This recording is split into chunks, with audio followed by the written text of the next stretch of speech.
J'ai versé 200 000 € pour la maison familiale, mais mes parents l'ont vendue et ont tout donné à ma sœur. Ils ont oublié un document que je détenais. J'ai sorti la preuve, la vente est gelée et ils sont en panique totale. Je m'appelle Chloé Dubois et j'ai 34 ans. Il y a 3 semaines, mes parents ont vendu notre maison familiale pour 1,8 million d'euros, la même maison à laquelle j'avais contribué à hauteur de 200 000 € 12 ans plus tôt, et ils ont donné chaque centime à ma sœur. Quand j'ai demandé ma part, la réponse de ma mère a été simple. Réjouis-toi pour le nouveau départ de ta sœur. 200 000 €. Tout mon héritage de ma grand-mère, parti en fumée. Mais voici ce sur quoi ils n'avaient pas compté. J'ai conservé les documents. Un accord signé de 2012 me promettant 40% de la valeur de la maison lors de sa vente. Ils pensaient que c'était juste un papier de famille. Qui poursuit sa famille en justice, n'est-ce pas? 1 heure après avoir passé un seul coup de fil, l'agent immobilier m'a contacté. La vente est gelée. Vos parents ne le prennent pas bien. Pour comprendre pourquoi j'avais ce document et pourquoi mes parents avaient oublié que je l'avais, je dois vous ramener à l'été 2012, quand j'avais 22 ans et que je croyais encore que la famille ne se trahirait jamais. Ayant grandi à Lyon, j'ai toujours été la personne fiable. Ma sœur Amélie a 4 ans de plus que moi. C'est elle qui avait des difficultés à l'école, qui a changé de filière à l'université plusieurs fois et a abandonné 2 fois avant d'obtenir finalement un diplôme en communication qu'elle n'a jamais utilisé.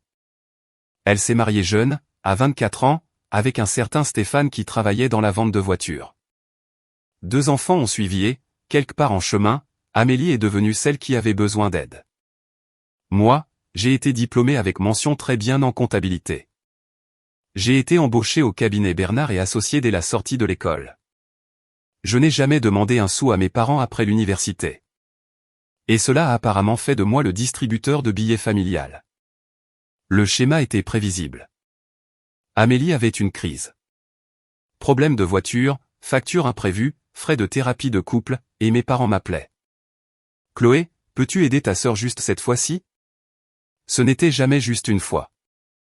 En 2018, j'ai prêté 15 000 € à Amélie pour sauver son mariage. Thérapie de couple, disait-elle. Une escapade romantique pour se reconnecter. Je n'en ai jamais revu un centime. Quand j'en ai parlé à Noël cette année-là, ma mère m'a prise à part. Ne sois pas mesquine, Chloé. Ta sœur est en difficulté. Tu as un bon travail. J'ai fait le calcul une fois. En 10 ans, j'avais donné à ma famille, principalement à Amélie, plus de 40 000 € en prêts jamais remboursés. Des cadeaux d'anniversaire qui étaient en réalité des paiements de factures. Des chèques de Noël qui allaient directement aux dettes de carte de crédit. Et tout cela n'incluait pas le gros morceau, les 200 000 €.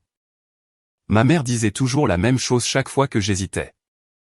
C'est toi qui en as la capacité. Ta sœur n'a pas ça. Il m'a fallu 30 ans pour réaliser que ce n'était pas un compliment. C'était une justification pour m'épuiser financièrement.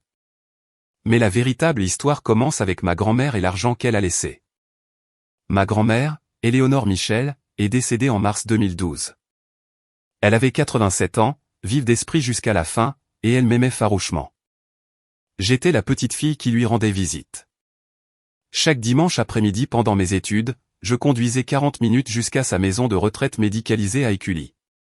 Nous jouions au Scrabble, regardions de vieux films et parlions de tout. Son enfance pendant la Grande Dépression, son mariage, la boulangerie qu'elle avait tenue pendant 30 ans avant de prendre sa retraite. Amélie venait peut-être 2 fois par an, à Noël et à l'anniversaire de mamie Éléonore. Parfois même pas. Alors, quand le testament de mamie Éléonore a été lu, personne n'aurait dû être surpris par son contenu. Mais ma mère a agi comme si elle avait été giflée. À ma petite fille, Chloé Anne Dubois, je lègue la somme de 200 000 € afin qu'elle puisse avoir une base financière solide pour son avenir. C'était tout. Clair, précis, intentionnel. Amélie a eu le service en porcelaine de grand-mère. Ma mère a eu les bijoux anciens. Mon père a eu l'horloge de grand-père qui était dans la famille depuis des générations. Mais l'argent liquide qui change la vie, mes revenus. Ma mère était furieuse. Pas contre mamie Éléonore, bien sûr, mais contre moi. Tu as dû la manipuler, a-t-elle dit lors de la réception funéraire, sa voix basse et venimeuse. Elle n'avait pas toute sa tête. Elle a toujours préféré Amélie. Ce n'était pas vrai. Mamie Éléonore aimait la petite fille qui venait la voir. Ce n'était pas compliqué. J'ai gardé une copie de ce testament, je l'ai toujours d'ailleurs, dans le même coffre-fort à la banque où je garde tous mes documents importants. Il stipule clairement l'intention de ma grand-mère, de l'argent pour ma fondation. 2 mois après avoir reçu cet héritage, ma mère m'a appelé avec une merveilleuse opportunité. J'aurais dû savoir tout de suite que quelque chose n'allait pas. Août 2012, j'avais 22 ans, fraîchement sorti de l'université et assise dans le salon de mes parents pendant que ma mère expliquait comment je pouvais investir dans l'avenir de la famille. Le discours était simple. La maison familiale, que mes parents avaient achetée en 1995, avait encore un crédit d'environ 120 000 euros. La maison valait environ 500 000 euros à l'époque. Si je contribuais à hauteur de 200 000 euros pour rembourser le prêt et faire quelques rénovations, je posséderais 40% de la valeur de la maison lors de sa vente éventuelle. Pense-y comme un investissement. Mon père a dit, l'immobilier prend toujours de la valeur. Tu gagneras de l'argent et tu aideras ta famille. Ma mère a ajouté, c'est ce que mamie Éléonore aurait voulu. J'ai hésité. 200 000 euros, c'était tout ce que j'avais. Tout mon filet de sécurité. Le regard de ma mère s'est durci. Tu ne nous fais pas confiance, Chloé? Nous sommes tes parents. J'ai appelé ma meilleure amie, Claire, ce soir-là. Nous étions proches depuis la première année à l'université Lyon 2, et elle était la seule personne en dehors de ma famille qui était au courant de l'héritage. Au moins, obtiens quelque chose par écrit, a dit Claire. N'importe quoi, une serviette en papier, quelque chose. J'ai donc demandé et mes parents ont ri. D'accord, a dit ma mère en levant les yeux au ciel, si tu veux être professionnel à ce sujet. Mon père a tapé un simple accord sur son ordinateur personnel. Une page, il stipulait que moi, Chloé Dubois, contribuais à hauteur de 200 000 euros à la maison familiale, représentant 40% de sa valeur, à rembourser lors de la vente ou du transfert de la propriété. Mes 2 parents l'ont signé. Daté du 15 août 2012. J'ai gardé l'original dans mon coffre-fort à la BNP Paribas. Ce coffre me coûtait 75 euros par an. Les 75 euros les mieux dépensés de ma vie. 12 ans plus tard, ce bout de papier allait tout changer. Les années ont passé comme elles le font quand on est occupé à construire une vie que l'on pense stable. J'ai gravi les échelons au cabinet Bernard et Associés, de comptable junior à comptable principal, puis à analyste financière senior. J'ai obtenu mon diplôme d'expert comptable, j'ai déménagé dans un appartement décent sur la presqu'île, j'ai commencé un fonds de retraite, j'ai tout fait correctement. La vie d'Amélie a pris un chemin différent. Elle et Stéphane ont eu 2 enfants, Emma en 2016, Jacob en 2019. Elle n'est jamais retournée travailler. Les enfants ont besoin de moi à la maison, disait-elle. Le revenu de Stéphane dans la vente de voitures couvrait à peine les besoins de base. Et pendant tout ce temps, mes parents continuaient d'appeler. La toiture avait besoin de réparation. Pourrais-je participer à hauteur de 8 000 euros? Le système de chauffage, ventilation et climatisation était en fin de vie. Encore 12 000 euros. Les impôts fonciers étaient serrés une année. 5 000 euros aideraient vraiment. Considère cela comme un investissement supplémentaire dans ta part, disait ma mère. J'ai gardé une trace approximative. En 12 ans, j'ai mis environ 35 000 euros de plus dans cette maison. Pas de documentation cette fois, juste des virements bancaires avec des libellés comme réparation toiture et aide familiale. J'avais 34 ans, ne possédais que ma voiture et mes comptes de retraite, et j'avais donné près d'1/4 million à ma famille. Puis, en janvier 2024, le mariage d'Amélie s'est finalement effondré. Stéphane l'a quittée pour une femme qu'il avait rencontrée à la concession. Il a gardé la maison. Il l'avait achetée à son seul nom. Amélie est partie avec ses vêtements, les enfants et rien d'autre. Elle est retournée vivre chez mes parents. Et soudain, toutes les conversations familiales tournaient autour d'une seule chose. Comment aider Amélie à repartir de zéro? En septembre 2024, ma mère a appelé avec une nouvelle qui allait briser tout ce que je pensais savoir sur ma famille. Nous vendons la maison, a-t-elle annoncé. Et nous avons trouvé un acheteur. 15 octobre 2024. Un mardi. Je m'en souviens car j'étais à mon bureau en train de vérifier des relevés trimestriels quand le nom de ma mère s'est affiché sur mon téléphone. Merveilleuse nouvelle, a-t-elle dit, sa voix presque chantante. Nous avons vendu la maison. 1,8 million d'euros. Tu te rends compte? Le marché de Lyon est complètement fou en ce moment. J'ai fait le calcul instantanément. Réflexe de comptable. 40% de 1,8 million d'euros, c'était 720 000 euros. Mon investissement initial plus 12 ans de plus-value. Enfin. C'est génial, maman. Alors, quand est-ce que? Nous avons décidé de tout donner à Amélie. J'ai arrêté de respirer. Elle en a plus besoin que quiconque. Ma mère a continué, inconsciente. La pauvre a tout perdu dans le divorce. Elle a besoin d'un acompte pour une nouvelle maison, d'argent pour se remettre sur pied. Cela lui donnera un nouveau départ. Maman. Ma voix était à peine un murmure. Et ma part? Les 200 000 euros que j'ai mis. Silence, puis d'un ton que je n'avais jamais entendu auparavant. Froid, dédaigneux, final. C'était ta contribution à la famille, Chloé. Ton investissement en nous. Tu t'en es bien sorti. Tu as une carrière, un appartement. Amélie n'a rien. Mais nous avions un accord. Papa l'a tapé. Vous l'avez tous les deux signé. Ce n'était qu'un papier de famille. Elle a même ri. Personne ne va te tenir à ça. Nous sommes une famille, pas des partenaires commerciaux. J'ai serré mon téléphone si fort que ma main me faisait mal. Réjouis-toi pour ta sœur, a dit ma mère. Elle a une deuxième chance dans la vie. C'est ce qui compte. Elle a raccroché avant que je puisse répondre. Je suis resté assise à mon bureau pendant 10 minutes sans bouger. L'écran de mon ordinateur s'est mis en veille.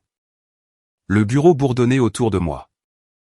Et quelque chose en moi, quelque chose qui s'était plié et adapté pendant 34 ans, a finalement craqué. Je n'ai pas dormi cette nuit-là. Je suis resté au lit à repasser chaque moment. Chaque prêt jamais remboursé. Chaque fête où les difficultés d'Amélie étaient au centre de l'attention. Chaque fois que j'avais ravalé mes besoins parce que Chloé peut gérer. À 6 heures du matin, j'ai renoncé à dormir et j'ai appelé Claire. Quelle heure est-il? A-t-elle grogné. 6 heures. J'ai besoin de parler. 20 minutes plus tard, elle était complètement réveillée et furieuse en mon nom. Chloé, s'il te plaît, dis-moi que tu as gardé cet accord. Je l'avais gardé. Bien sûr que je l'avais. J'étais comptable. Je gardais tout. Alors tu as besoin d'un avocat, a dit Claire. Aujourd'hui. Pas demain. Aujourd'hui. C'est quand la signature? J'ai vérifié l'email que ma mère m'avait transféré des semaines auparavant, à l'époque où elle prétendait encore que je serais incluse dans la célébration. La signature était prévue pour le 20 octobre, dans 5 jours. Je ne sais pas si je peux faire ça, ai-je murmuré. C'est ma famille, Chloé. La voix de Claire était ferme. Quelle famille prend 200 000 euros à sa fille pour ensuite faire comme si de rien n'était? Quelle famille regarde l'héritage de ta grand-mère, de l'argent qu'elle t'a spécifiquement laissé, et décide que quelqu'un d'autre le mérite plus? Je n'avais pas de réponse. Si un étranger te faisait ça, a poursuivi Claire, tu appellerais la police. Pourquoi ta famille devrait-elle avoir un passe-droit? Elle avait raison. Je savais qu'elle avait raison. Je le savais probablement depuis des années. Je n'avais simplement pas voulu y faire face. Et si je les perds? Ai-je demandé. Et si ça détruit tout? Qu'est-ce que tu as en ce moment? A rétorqué Claire. Une famille qui te traite comme un distributeur de billets n'est pas une famille. C'est une banque avec des leçons de morale. Cet après-midi-là, j'ai pris rendez-vous avec un avocat spécialisé en droit immobilier nommé Maître Nathan Weber.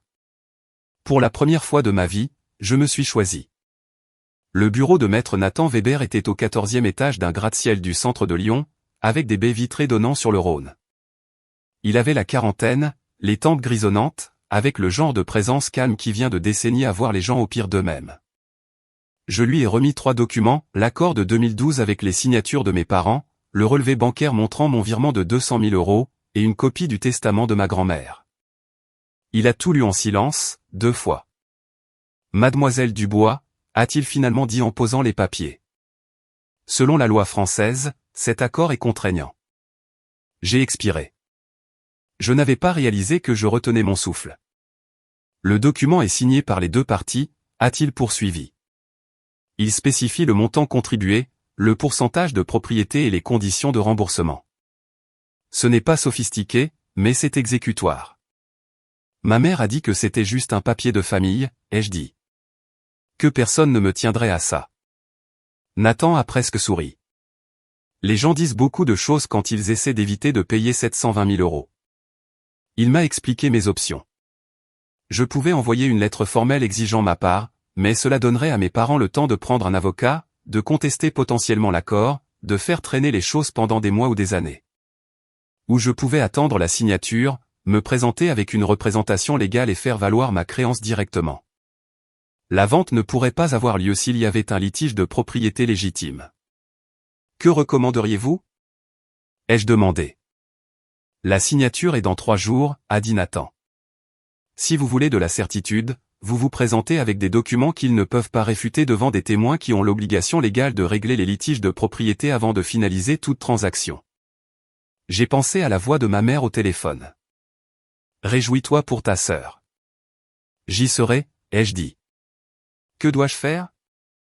Maître Nathan Weber a agi rapidement. À la fin de notre réunion le 17 octobre, il avait déjà rédigé une lettre à l'agence immobilière Belle-Rive, la société gérant la vente de mes parents, les informant d'un litige de propriété potentiel affectant le bien. Nous ne vous identifierons pas encore par votre nom, a-t-il expliqué. Juste qu'une réclamation existe. Cela les met en demeure légale. Ils seront tenus de le divulguer à toutes les parties avant la signature. J'ai imaginé mes parents recevant cette nouvelle, la confusion, la prise de conscience progressive. Que se passera-t-il quand ils découvriront que c'est moi? Ils essaieront de vous contacter. Probablement par l'intermédiaire de votre mère. Culpabilité, manipulation, tout ce qui a fonctionné auparavant. Les yeux de Nathan étaient stables. La question est de savoir si vous tiendrez bon. J'y ai réfléchi. 34 ans à plier, à être la responsable, avoir le don de ma grand-mère, son souhait explicite et documenté pour ma sécurité, être donné à quelqu'un d'autre parce que ma sœur en avait plus besoin. Je tiendrai bon, ai-je dit. Nathan a hoché la tête. Bien. Je vous accompagnerai à la signature le 20. J'apporterai des copies notariées de tout, l'accord original, les relevés de virement, même le testament de votre grand-mère, montrant son intention. Il a fait une pause, puis a ajouté quelque chose qui m'a retourné l'estomac. Je dois mentionner que j'ai examiné les documents de mise en vente que vos parents ont remplis. Ils ont signé une déclaration du vendeur indiquant qu'il n'y avait aucune réclamation ou litige de propriété sur le bien. Ce qui signifie soit qu'ils ont complètement oublié votre accord, soit qu'ils l'ont délibérément omis. Son expression était neutre, professionnelle. Quoi qu'il en soit, ils ont signé un document juridiquement contraignant qui n'était pas exact. Ce n'est pas bon pour eux. La signature était dans 3 jours. Ma famille ne savait pas que je venais. Ne savait pas que j'avais l'accord. Ne savait pas que leur vente à 1,8 million € était sur le point de s'arrêter brutalement. Et honnêtement, j'étais terrifié. 17 octobre, 17h47. Mon téléphone a sonné. Maman. J'ai failli ne pas répondre, mais je devais savoir ce qu'il savait. Chloé, sa voix était enjouée, artificiellement. Je suis si contente de t'avoir. Nous organisons une petite fête après la signature. Une pendaison de crémaillère pour Amélie dans son nouvel appartement. Enfin, une fois qu'elle en aura trouvé un, tu viendras, n'est-ce pas? Une fête? Il prévoyait une fête. C'est quand? Ai-je demandé, gardant ma voix neutre. Le 21. Juste après que tous les papiers soient faits. Toute la famille sera là. Tante Lydie, oncle Robert, tout le monde. Nous sommes si excités pour le nouveau départ d'Amélie. J'ai fermé les yeux. J'essaierai de venir. Merveilleux. Oh, et Amélie veut te remercier personnellement. Elle sait que tu as toujours été là pour elle. Me remercier de la laisser prendre mon héritage. J'ai pensé, quelle générosité. Après avoir raccroché, je suis resté seul dans mon appartement et j'ai laissé la rage m'envahir. Ce n'était pas une colère chaude. C'était quelque chose de plus froid, de plus clarifiant.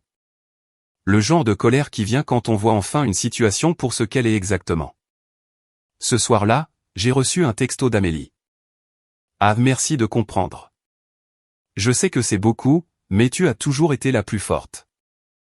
Je ne sais pas ce que je ferais sans le soutien de ma petite sœur. Je t'aime. Savait-elle pour mes 200 000 euros? Savait-elle qu'elle célébrait avec mon héritage? J'allais bientôt le découvrir.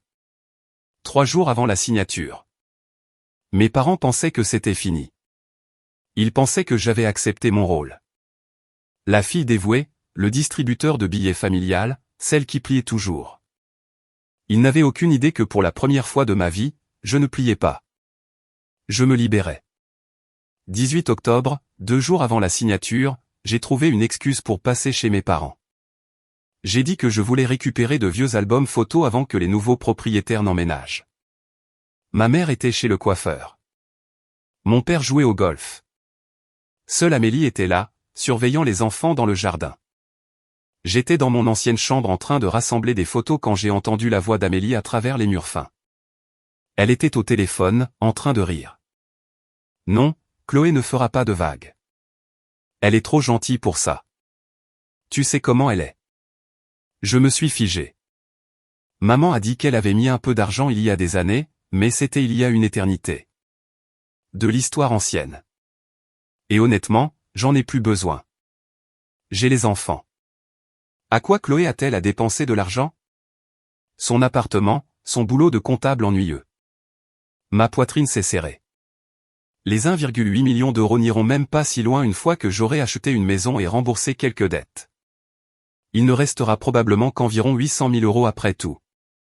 Mais c'est un début, non?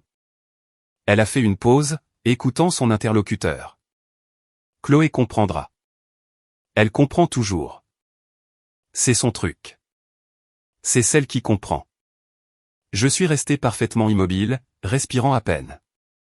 Maman dit qu'elle a contribué à la maison à l'époque, mais peu importe. C'était un cadeau. La famille s'entraide, et j'ai plus besoin d'aide qu'elle.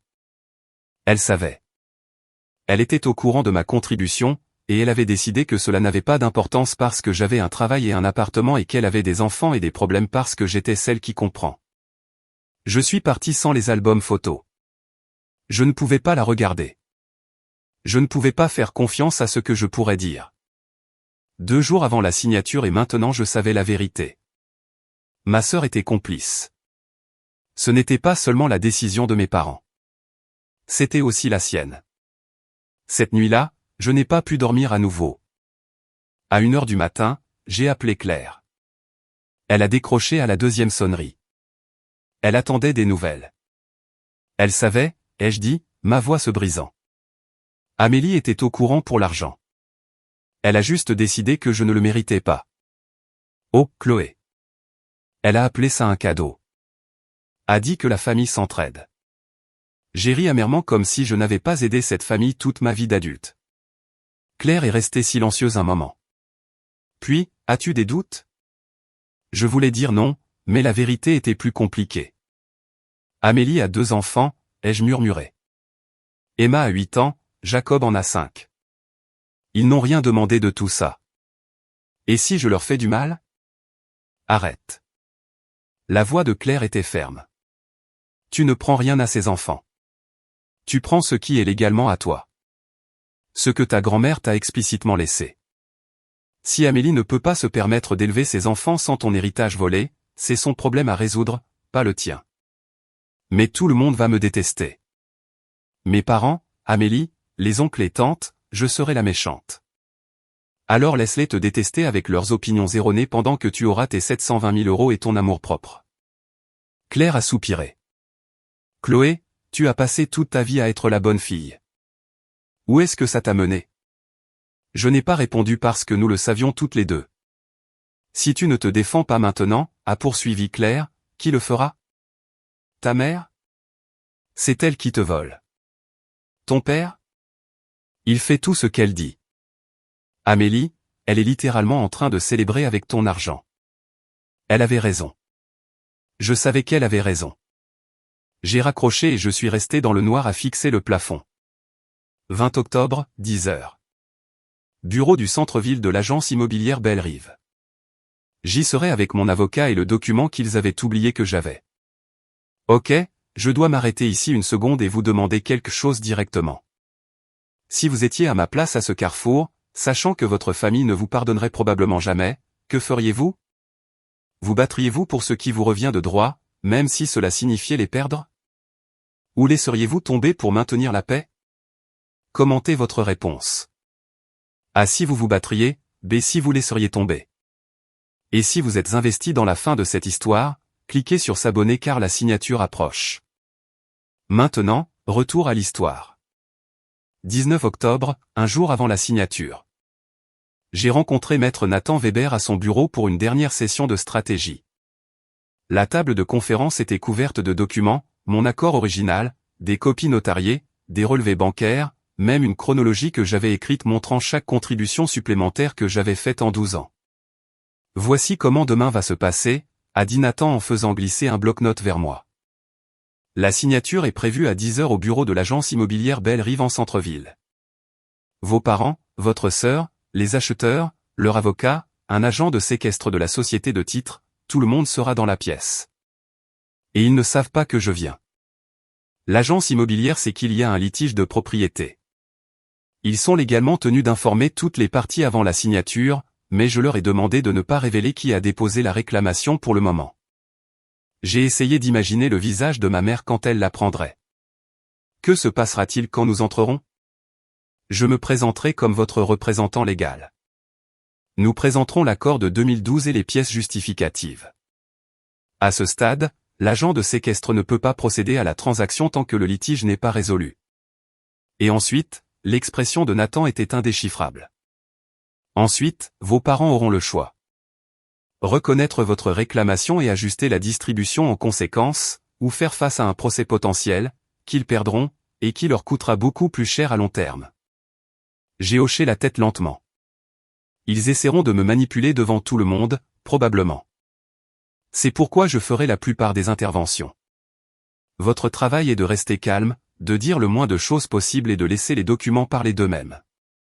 Ce soir-là, j'ai préparé mes vêtements. Un blazer bleu marine professionnel, un chemisier blanc, un pantalon noir. J'entrerai dans cette pièce en ayant l'air exactement de ce que j'étais, une professionnelle de la finance qui connaissait ses droits. Demain changerait tout. 20 octobre 2024. 9h45. L'agence immobilière Belle-Rive occupait le rez-de-chaussée d'un immeuble rénové du centre de Lyon. Des baies vitrées, des briques apparentes. Le genre d'espace qui criait, des transactions réussies se font ici. Je suis arrivé 15 minutes en avance avec Nathan. La réceptionniste nous a conduits à une salle de conférence vitrée où nous pouvions observer les autres parties arrivées. Mes parents sont arrivés les premiers. Ma mère portait un chemisier couleur crème et des perles, sa tenue de réunion importante. Mon père avait l'air mal à l'aise dans une veste de sport, tirant constamment sur son col. Ils ne m'ont pas remarqué dans la salle de conférence. Ils étaient trop occupés à rire avec Jennifer Valois, l'agent immobilier. Amélie est arrivée ensuite, plus apprêtée que je ne l'avais vue depuis des mois. Maquillage complet, coiffée, portant une robe portefeuille et des talons.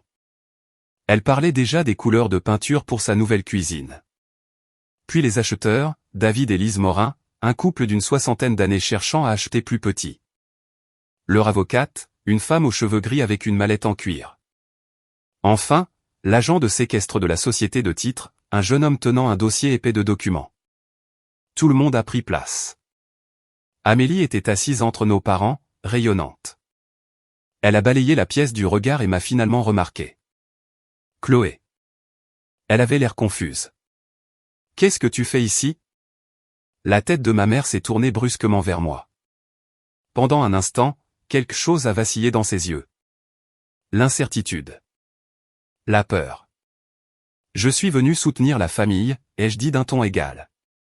Voici mon avocat, maître Nathan Weber. Nathan a hoché la tête poliment, mais n'a rien dit. Le front de mon père s'est plissé. Avocat? Pourquoi as-tu besoin d'un avocat? Jennifer Valois s'est raclé la gorge, remuant nerveusement des papiers. Eh bien, avant de commencer, il y a en fait quelque chose que nous devons aborder. La pièce est devenue très silencieuse. Le sourire de ma mère n'a pas faibli, mais ses yeux étaient devenus froids. Jennifer Valois avait l'air de préférer être n'importe où ailleurs. Nous avons reçu une notification il y a 2 jours d'un litige de propriété potentiel impliquant ce bien, a-t-elle dit, ses yeux évitant soigneusement ma mère. Nous sommes légalement obligés d'aborder de telles réclamations avant de pouvoir procéder à la transaction. Ma mère a ri, un son cassant et théâtral. Litige de propriété? C'est absurde. Cette maison nous appartient, à Richard et à moi. Elle est à nos noms depuis 30 ans. Maman, ma voix était stable. Tu sais exactement de quoi il s'agit. David Morin, l'acheteur, s'est agité inconfortablement. De quel genre de litige parlons-nous ici? Jennifer a ouvert la bouche, mais Nathan a parlé le premier. J'aimerais clarifier la situation. Il s'est levé, captant l'attention de la pièce. Ma cliente, Chloé Dubois, a contribué à hauteur de 200 000 € à ce bien en août 2012. En échange, on lui a promis 40% de la valeur de la maison lors de toute vente future. C'est ridicule. Ma mère a sèchement répliqué. Il n'y a pas. Si, il y en a un. Nathan a posé un document sur la table. Un accord écrit signé par Richard et Diane Dubois le 15 août 2012. J'ai l'original et des copies notariées pour toutes les personnes présentes. Il a fait glisser des copies sur la table. J'ai regardé mon père en prendre une, son visage se vidant de sa couleur. Il se souvenait. Bien sûr, il s'en souvenait. Il l'avait tapé lui-même. La copie de ma mère est restée intacte devant elle. En plus de l'accord, a poursuivi Nathan, nous avons des relevés bancaires confirmant un virement de 200 000 € du compte personnel de mademoiselle Dubois à monsieur et madame Dubois le 18 août 2012. Le moment et le montant correspondent exactement à l'accord. Lise Morin s'est tournée vers son mari. David, je ne pense pas que nous devrions. Personne ne signe quoi que ce soit tant que ce n'est pas résolu, a dit Jennifer rapidement. Nous ne pouvons pas conclure avec une réclamation de propriété non résolue. Ma mère m'a finalement regardé. La froideur dans ses yeux s'était transformée en quelque chose de plus sombre. Le silence s'était tiré comme un élastique sur le point de casser. Nathan est resté debout, sa voix calme et professionnelle. L'accord est clair. Mademoiselle Dubois a droit à 40% du prix de vente. Cela représente 720 000 €. La bouche d'Amélie s'est ouverte en grand. 720 000 €? Tu nous poursuis en justice? Je ne poursuis personne. J'ai croisé son regard. Je demande ce qui m'a été promis, ce qui m'est légalement dû. C'est insensé. Le sang-froid de ma mère a craqué. C'était de l'argent de famille. Tu aidais pour le prêt. Je faisais un investissement, ai-je corrigé. Et j'ai le document le prouvant avec ta signature.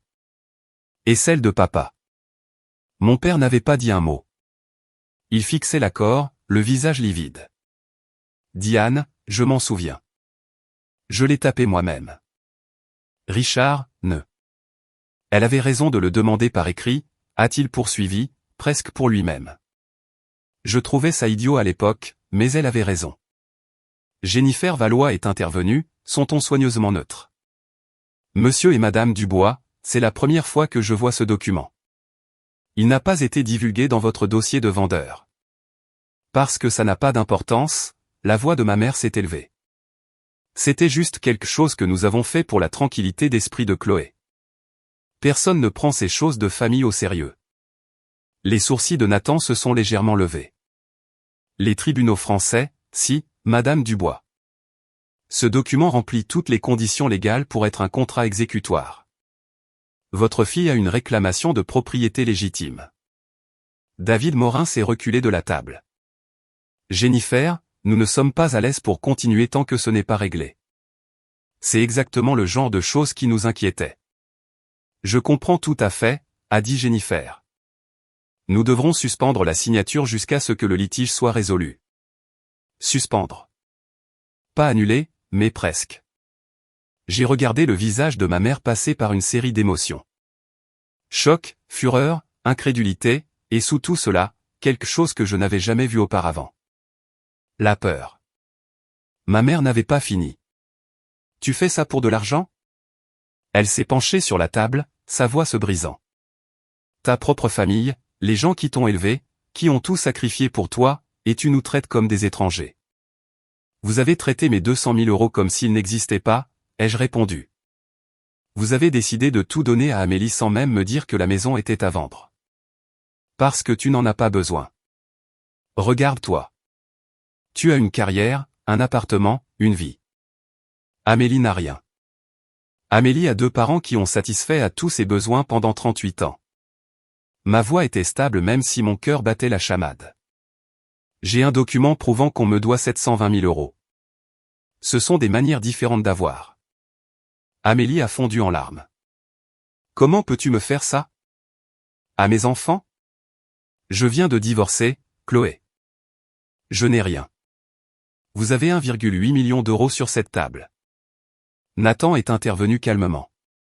Moins la part légitime de ma cliente, il vous reste 1,080 000 €. Ce n'est pas rien selon toute norme raisonnable. Ma mère s'est retournée contre Nathan. Ce ne sont pas vos affaires. C'est une affaire de famille. C'est devenu mon affaire quand votre fille m'a engagé pour protéger ses intérêts légaux. Le ton de Nathan n'a jamais faibli. Des intérêts que vous avez clairement tenté de contourner. David Morin s'est levé. Nous ne signons pas aujourd'hui. Jennifer, appelez-nous quand ce sera résolu. Lui et sa femme sont partis sans un autre mot. Leur avocate a suivi, s'arrêtant à la porte. Vous auriez dû divulguer cela, monsieur et madame Dubois. Vous pourriez être exposé au-delà de cette simple vente. Ma mère s'est tournée vers moi, les yeux humides de larmes qui pouvaient être réelles ou de la comédie. Tu as tout gâché. J'espère que tu es heureuse. Je ne suis pas heureuse, ai-je dit doucement. Mais je ne me fais plus voler non plus. La salle de conférence se vidait. Les acheteurs étaient partis. L'agent de séquestre rangeait ses documents intacts. Mais ma famille est restée, m'encerclant comme si j'avais commis un crime. Amélie m'a attrapé le bras. Sais-tu ce que tu as fait? Mes enfants ont besoin de cet argent. Ta nièce est ton neveu. Tu ne te soucies pas d'eux du tout? J'ai dégagé mon bras. Emma et Jacob méritent un avenir stable, mais ils ne devraient pas être construits sur de l'argent volé à leur tante. Volé? La voix d'Amélie est devenue stridente. Maman a dit que tu avais proposé d'aider pour la maison. Elle a dit que tu voulais contribuer.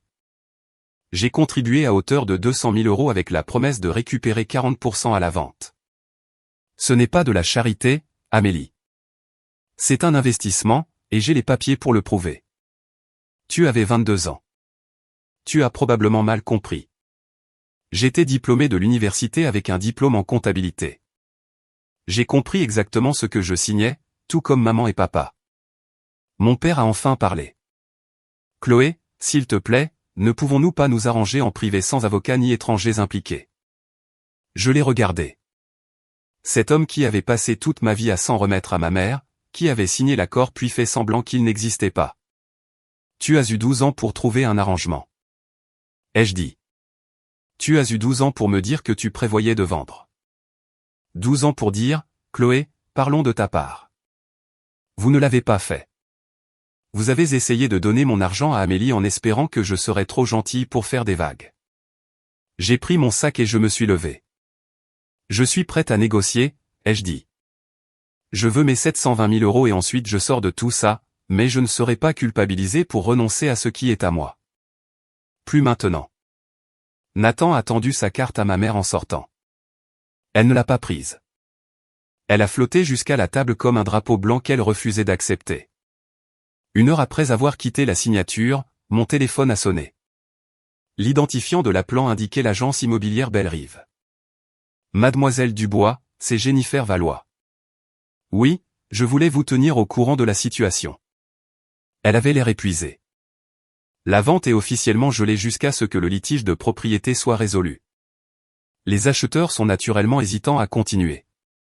Je comprends, vos parents ne le prennent pas bien. Votre mère insiste sur le fait que tout cela n'est qu'un malentendu. Votre père demande s'il y a un moyen d'accélérer une résolution. Il y en a un, ai-je dit. Ils peuvent reconnaître ma réclamation de 40% et ajuster le paiement en conséquence. Jennifer a fait une pause. Je fais ce métier depuis 15 ans, mademoiselle Dubois. J'ai vu beaucoup de conflits familiaux sur l'immobilier, mais je dois dire que je n'ai jamais vu quelqu'un oublier de divulguer une contribution de 200 000 € d'un membre de la famille. Pensez-vous qu'ils ont oublié? Une autre pause. Je pense qu'ils espéraient que personne ne demanderait jamais. J'ai réfléchi à ça. 12 ans à espérer que je ne ferais jamais valoir mes droits. 12 ans à parier sur mon silence, ma conformité, mon besoin pathologique de maintenir la paix. Madame Valois, puis-je vous demander quelque chose? Bien sûr. À votre avis professionnel, pas légalement, juste personnellement, auriez-vous signé cette déclaration du vendeur indiquant qu'il n'y avait aucune réclamation de propriété? Elle est restée silencieuse un long moment. Non, a-t-elle finalement dit, je ne l'aurais pas fait parce que ce n'est pas juste un oubli, mademoiselle Dubois. C'est un choix. Mes parents avaient choisi de m'effacer, de prétendre que ma contribution n'existait pas, de signer des documents légaux disant que personne d'autre n'avait de droit sur leur propriété. Ils avaient fait leur choix. Maintenant, je faisais le mien. Je demanderai à mon avocat de vous contacter demain pour discuter des prochaines étapes, ai-je dit. Merci d'avoir appelé. L'offensive de la culpabilité a commencé ce soir-là. Ma mère a appelé à 18h47. Sa voix était passée de la fureur froide de la salle de conférence à quelque chose de plus doux, blessé, maternel, le cœur brisé. Chloé, elle a soupiré mon nom. Je n'arrive pas à croire que nous en soyons arrivés là. Moi non plus. Je t'ai mieux élevé que ça. Je t'ai appris que la famille passe avant tout, que nous nous soutenons les uns les autres. Sa voix s'est brisée avec article. Et maintenant, tu nous traites comme des criminels. Je vous traite comme des gens qui ont signé un contrat et qui ont ensuite fait semblant qu'il n'existait pas. Ce contrat était une formalité. Nous n'avons jamais eu l'intention. Alors pourquoi l'avez-vous signé? Silence. Vous aviez le choix, maman. Quand vous avez décidé de vendre, vous auriez pu m'appeler. Vous auriez pu dire, Chloé, tu te souviens de cet accord? Parlons de la manière de l'honorer. Au lieu de ça, vous avez essayé de tout donner à Amélie en espérant que je ne m'en apercevrais pas. Ta sœur en a plus besoin. Ce n'est pas à toi de décider. Pas avec mon argent. Son ton a changé à nouveau, plus dur maintenant, menaçant. Si tu vas jusqu'au bout, je le dirai à tout le monde. Toute la famille saura quel genre de fille tu es vraiment. Une avide, égoïste. Dites-le leur. Je l'ai interrompu et je leur montrerai le document avec votre signature datée de 2012. J'expliquerai que vous avez pris 200 000 € à votre propre fille pour ensuite essayer de les donner à votre autre fille parce qu'elle en avait plus besoin. Pour la première fois de ma vie, ma mère n'a eu aucune réponse. Je ne suis pas la méchante dans cette histoire, maman. Je suis celle qui a des preuves. Le cœur de ton père, a-t-elle finalement dit. Il a un problème de santé. Le stress pourrait. La santé de papa est la responsabilité de papa. La mienne est de me protéger contre le vol. J'ai raccroché avant qu'elle puisse dire autre chose. Mes mains tremblaient, mais je n'ai pas rappelé. Ok, je sais que c'était intense. Je suis encore en train de le digérer moi-même. Honnêtement, c'est la partie où j'ai le plus besoin de votre soutien. Si vous ressentez cela avec moi, si une famille a déjà essayé de vous culpabiliser pour que vous renonciez à quelque chose qui vous revenait de droit, cliquez sur le bouton like. C'est comme ça que je sais que vous êtes toujours avec moi. Et si vous avez une histoire comme celle-ci, racontez-la dans les commentaires. Vous n'êtes pas seul. Maintenant, retour à ce qui s'est passé ensuite.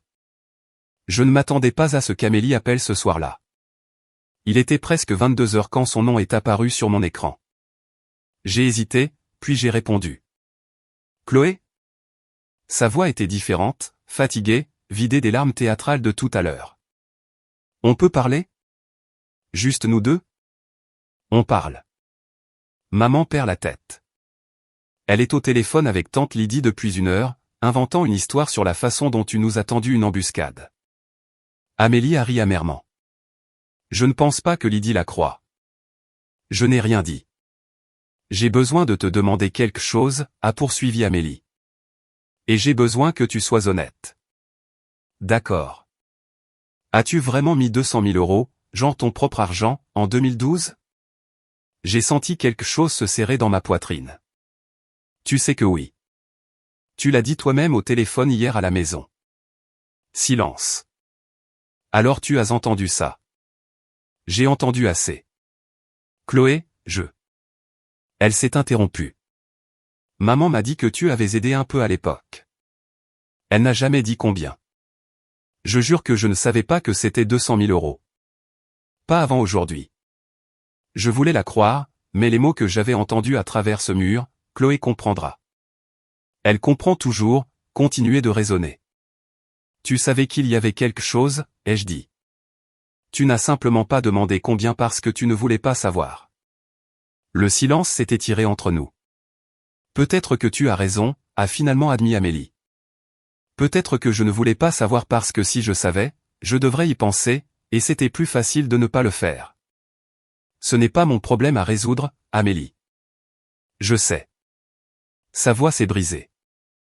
Je sais que j'ai été l'enfant à problème. Celui que tout le monde devait sauver. Je sais que tu m'en veux depuis des années. Je ne t'en voulais pas. J'en voulais d'être invisible pendant que tu avais tout.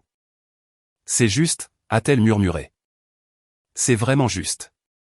22 octobre, 2 jours après la signature ratée, Maître Nathan Weber a appelé avec une mise à jour. Les acheteurs, David et Lise Morin, avaient officiellement lancé un ultimatum, résoudre le litige de propriété dans les 7 jours, où ils retireraient leur offre et exigeraient le remboursement de leur dépôt de garantie de 90 000 euros. S'ils se retirent, a expliqué Nathan, vos parents font face à 2 problèmes. Premièrement, ils perdent un acheteur garanti sur un marché qui se refroidit déjà. Deuxièmement, ils pourraient être exposés à des poursuites pour fausses déclarations sur la déclaration du vendeur. Fausse déclaration. Ils ont signé un document indiquant qu'il n'y avait aucune réclamation de propriété sur le bien. Ce n'était pas exact. L'avocat des Morin a déjà envoyé une lettre suggérant qu'il pourrait demander des dommages et intérêts. J'ai analysé cela. Mes parents s'étaient mis dans une impasse, et je n'avais même rien fait d'autre que de me présenter avec la vérité. Que pensez-vous qu'ils feront ? Ai-je demandé. Je pense qu'ils réaliseront qu'ils n'ont aucun moyen de pression. Chaque jour qui passe leur coûte de l'argent, des frais juridiques, les charges de la maison, un procès potentiel des acheteurs. Pendant ce temps, vous pouvez attendre indéfiniment. L'accord n'expire pas. Cet après-midi-là, j'ai appris que ma mère avait engagé son propre avocat, un avocat de la famille nommé Maître Douglas Petit, qui, selon Nathan, lui avait immédiatement conseillé que contester ma réclamation serait coûteux, long et presque certainement infructueux. Ses mots exacts, apparemment, étaient « Madame Dubois, votre fille a des documents que n'importe quel juge en France reconnaîtra comme valides. Mon conseil professionnel est de négocier. » J'ai failli rire. Après 34 ans où ma mère avait contrôlé chaque récit, elle avait enfin rencontré une situation où sa version des faits n'avait pas d'importance. Les faits étaient les faits. Les signatures étaient les signatures, et elle manquait de temps. La menace de ma mère de tout dire à tout le monde s'est retournée contre elle de manière spectaculaire. Le 23 octobre, elle avait appelé tous les parents qu'elle pouvait joindre. Tante Lydie, oncle Robert, des cousins à qui je n'avais pas parlé depuis des années, inventant une histoire sur sa fille ingrate bloquant la vente d'une maison familiale pour une histoire ancienne. Ce qu'elle n'avait pas prévu, c'est que j'enverrais un email groupé le même jour. Objet, clarification sur le litige de la propriété du bois. Je suis resté simple. J'ai joint l'accord de 2012 avec les 2 signatures. Les relevés bancaires montrant mon virement de 200 000 euros. Une brève explication. J'ai contribué cet argent avec une promesse documentée de 40% de la propriété. Lorsque la maison a été vendue, ma part allait être donnée à ma sœur. Je demande ce qui m'a été promis. Les réponses sont arrivées rapidement. Tante Lydie, la propre sœur de ma mère, m'a appelé ce soir-là. Chloé, ma chérie, je te crois. Sa voix était chaleureuse, stable. Ta mère, elle a fait quelque chose de similaire quand nous avons réglé la succession de ta grand-mère. Elle a essayé de réclamer des choses qui n'étaient pas à elle. Je sais de quoi elle est capable. Elle l'a fait. Elle voulait les bijoux de maman et l'argent que tu as eu. Elle disait que c'était injuste que tu hérites plus qu'Amélie. J'ai dû menacer de faire intervenir des avocats avant qu'elle ne recule. Je ne le savais pas. Pendant des années, j'ai cru être la seule à voir ma mère clairement. Oncle Robert a appelé ensuite, le frère de mon père. Ton père m'a appelé, me demandant de te raisonner. Je lui ai dit que j'avais vu les documents, et que la seule personne à raisonner, c'était lui. Le récit familial changeait. Ma mère avait compté sur le fait que tout le monde croirait son histoire sans preuve. Elle n'avait pas anticipé que je fournirais des reçus, littéralement. Tu n'es pas seul dans cette affaire, m'a dit tante Lydie avant de raccrocher. Tu ne l'as jamais été. Nous ne savions simplement pas comment aider. 24 octobre, mon père a appelé. C'était la première fois qu'il me contactait sans que ma mère ne l'orchestre. Chloé, sa voix était lourde, fatiguée. On peut parler ? Juste toi et moi. Je rentrais du travail en voiture, le trafic du soir à Lyon rampant autour de moi. Je me suis garé sur un parking et j'ai coupé le moteur. J'écoute. Je te dois des excuses. Il a fait une pause et je l'ai entendu prendre une profonde inspiration. Je te dois beaucoup d'excuses, mais celle-ci en particulier. J'ai attendu. J'ai signé ce papier en 2012. Je l'ai tapé moi-même. Je me souviens de l'avoir fait. Sa voix s'est brisée. Et puis j'ai laissé ta mère me convaincre que ça n'avait pas d'importance, que tu suivrais le mouvement. Pourquoi, papa ? La question que je retenais depuis des mois s'est finalement échappée. Pourquoi l'as-tu laissé faire ça ? Parce que je suis un lâche, Chloé. L'aveu a flotté entre nous. Ta mère est. Elle est beaucoup de choses. Elle a des opinions bien arrêtées. Et quelque part en chemin, j'ai appris qu'il était plus facile d'être d'accord avec elle que de se battre, même quand elle avait tort. Même quand je savais qu'elle avait tort. Ce n'est pas un lâche, papa. C'est un collaborateur. Il a émis un son qui aurait pu être un sanglot. Tu as raison. Tu as absolument raison. J'ai passé 35 ans de mariage à prendre le chemin le plus facile, et mes filles en ont payé le prix. Qu'est-ce que tu veux dire ? Je veux dire que je vais m'assurer que tu aies ton argent. Je ne sais pas encore comment. Ta mère se bat toujours. Mais je ne laisserai pas ça se terminer avec toi n'ayant rien. Pas encore. J'ai besoin de plus que des promesses, papa. Je sais. Sa voix s'est raffermie. Pour une fois dans ma vie, je vais faire ce qui est juste, même si ça me coûte. Je voulais le croire. Je ne savais simplement pas si je le pouvais. 26 octobre, bureau de Nathan. La salle de conférence semblait différente de celle de la signature de mes parents.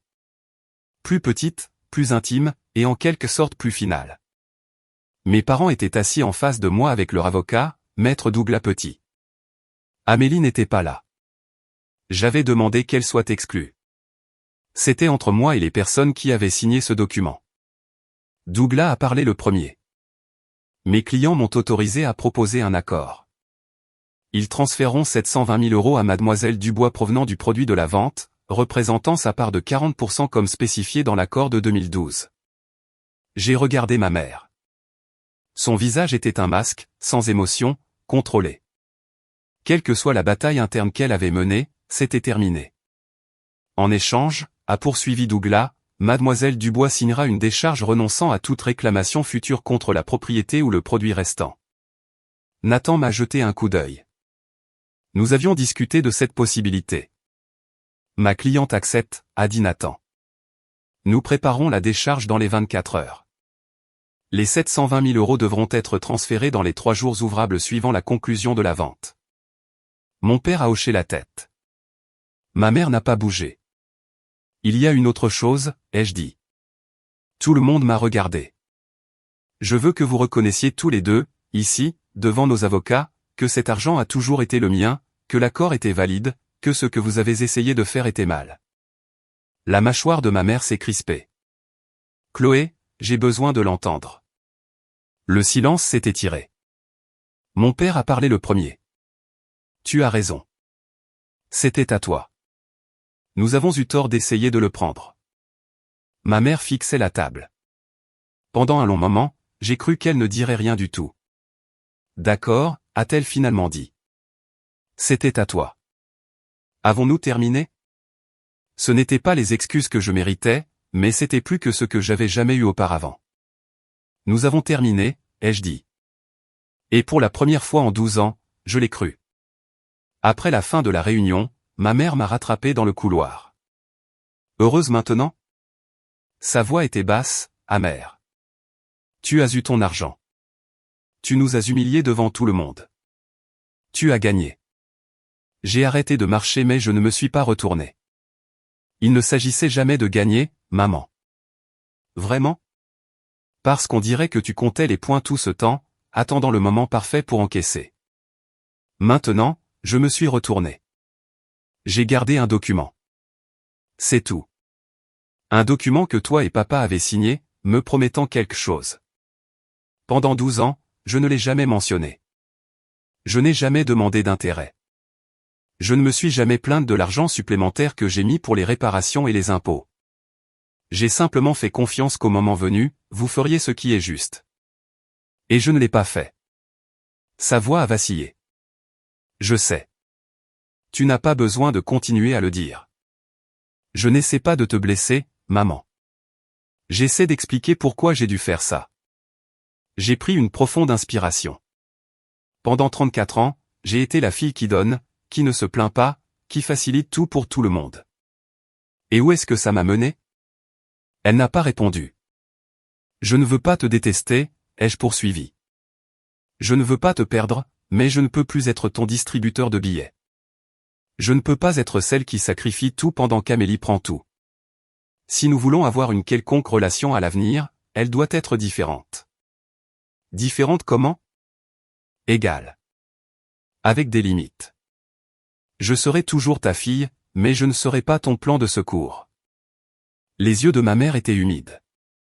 De vraies larmes cette fois, je pense. Je ne sais pas comment faire ça, a-t-elle murmuré. Je ne sais pas comment être ce que tu demandes. Alors peut-être qu'il est temps d'apprendre, ai-je dit. Moi, je l'ai fait. Je suis parti avant qu'elle puisse répondre. 28 octobre, la signature a finalement eu lieu. Je n'étais pas là. Je n'avais pas besoin d'y être. Nathan représentait mes intérêts et à 11h47, j'ai reçu une confirmation par email. Tous les documents signés. Vente conclue. Produit distribué. 31 octobre. 3 jours plus tard. J'étais à mon bureau au cabinet Bernard et Associés quand mon téléphone a vibré avec une notification bancaire. Dépôt 720 000 euros. J'ai regardé le nombre pendant un long moment. 720 000 euros. Le don de ma grand-mère enfin honoré. Mon investissement enfin retourné. Ma valeur enfin reconnue. J'ai appelé Claire. C'est fait. Ai-je dit. Comment te sens-tu? J'y ai réfléchi. Pas aussi heureuse que je l'espérais. Pas triomphante. Juste soulagée, comme si un poids que je ne savais pas que je portais avait enfin été levé. C'est ça, le sentiment de tourner la page. A dit Claire. Ce ne sont pas des feux d'artifice. C'est juste silencieux. Ce soir-là, j'ai pris une décision. J'utiliserai une partie de l'argent, 50 000 euros, pour créer un petit fonds de bourse au nom de ma grand-mère, la Fondation Éléonore Michel pour les femmes de première génération à l'université. Cela aiderait des jeunes femmes comme moi, celles qui travaillent dur, suivent les règles et sont parfois négligées. Après tout, mamie Éléonore m'a laissé cet argent pour que j'aie une base. Maintenant, je pouvais transmettre ce don. J'ai appelé la Fondation de France le lendemain matin pour lancer le processus. La femme au téléphone m'a demandé pourquoi je voulais créer ce fonds. Ma grand-mère a cru en moi quand personne d'autre ne le faisait. Ai-je dit. Elle voulait que j'aie un départ solide. Maintenant, je veux donner ça à quelqu'un d'autre. C'est magnifique, mademoiselle Dubois. Peut-être que ça l'était, ou peut-être que c'était simplement la bonne chose à faire. Quoi qu'il en soit, j'avais l'impression que c'était quelque chose que mamie Éléonore aurait approuvé. Janvier 2025, 3 mois après la signature, ma vie était différente, pas de manière spectaculaire, mais significative.